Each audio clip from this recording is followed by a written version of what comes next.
Namaskaromi, swagatam sarvebhyah. So we're back once again and ready to take on a new set of challenges in this journey into the Sanskrita Bhasha, the language of the gods.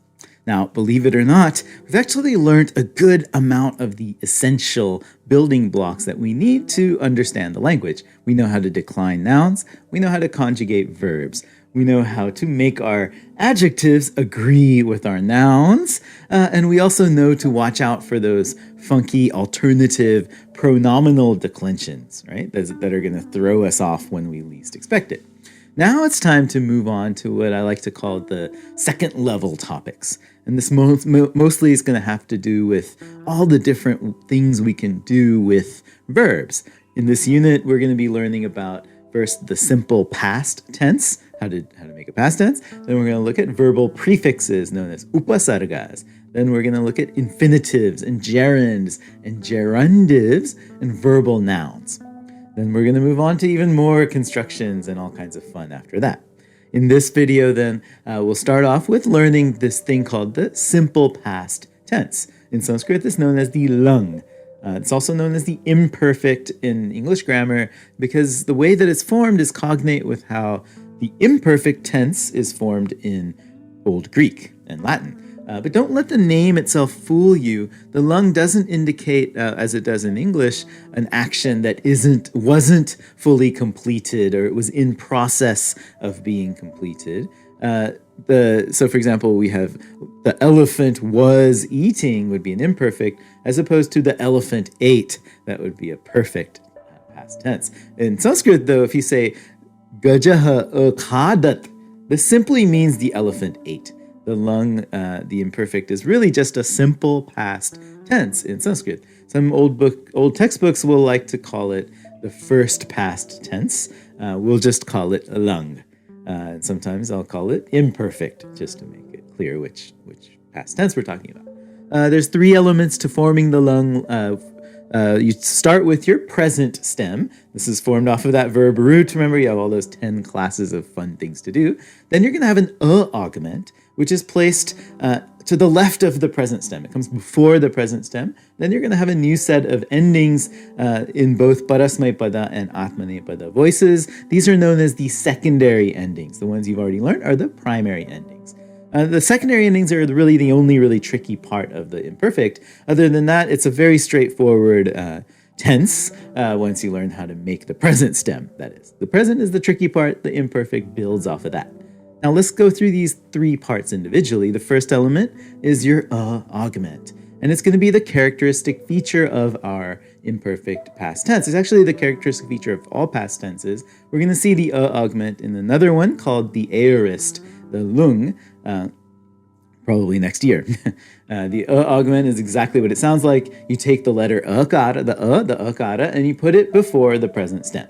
It augments the stem. There's only one trick involved. If the stem starts with a non-vowel, like I or U or R, the sandhi with that is going to turn into a vriddhi vowel, not a guna vowel as we would expect in external sandhi.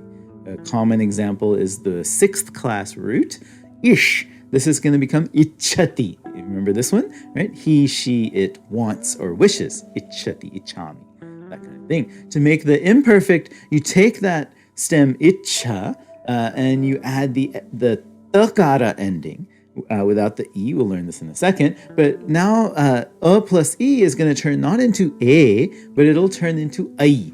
So you get aichat. He, she, it wanted or wished. The elephant wants a fruit. In the present tense, it'll be gajaha phalam ichati. The past tense will be gajaha phalam aichat. The elephant wanted a fruit. The other part of the lung is the secondary endings. Let's take a look at these now and see how to attach them to a verb. Let's start with the verb, the root gum, to go. Gum becomes gacha, is our present stem, right? The third person singular, if you remember, is gachati. He, she, it goes. To make the imperfect, you drop the ending. You just take the stem, and then you add the augment before it, and you add your secondary endings after. For third person singular, the prathama purusha ekavachana, is the ending you add is just the letter the T, the takara, without the E. So we get agachat. he, she, it went. Vanaraha vanam gacchati, the monkey goes to the forest. Vanaraha vanam agachat, the monkey went to the forest. For the dual, we'll add the ending tam. Present tense is, of course, vanaro vanam gacchataha, the two monkeys go to the forest. But the imperfect is going to be vanaro vanam agachatam, the two monkeys went to the forest. The plural for parasmaipada is an. It's like anti without the ti. Right?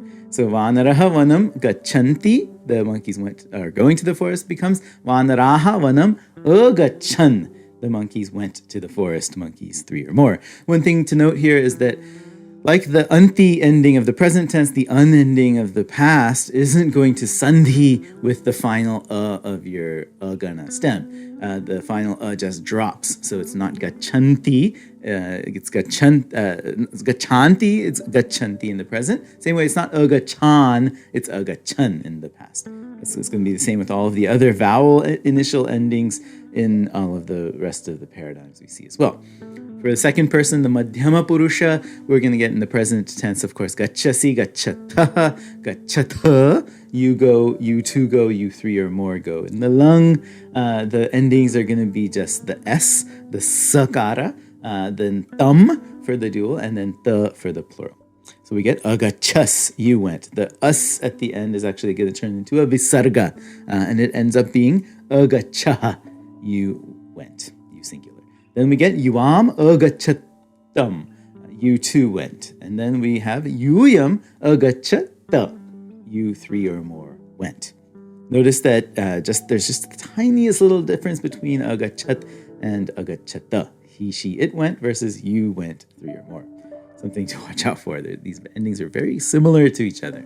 For the first person, gruham gachami, I am going home, becomes gruham agacham, I went home. Is your ending. Gruham gachavaha, we 2 are going home, becomes avam gruham agachawa, we 2 went home. Finally, gruham gachamaha, we 3 or more are going home, becomes vayam gruham agachama, we went home. This is the parasmaipada. Let's turn quickly to the Atmanepada regular secondary endings, and then look at a few peculiarities that we have to watch out for. For our verb, let's look at the 4th class root man, which means to think. The present stem of man is manya, so that we get saha manyate, meaning he thinks.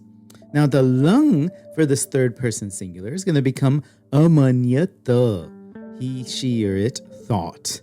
Then there's amanyetam, they too thought. Then there's amanyanta, they thought 3 or more. In the second person Atmanepada, the endings are going to be a bit different than what we might expect. It's taha, etam, and dwam.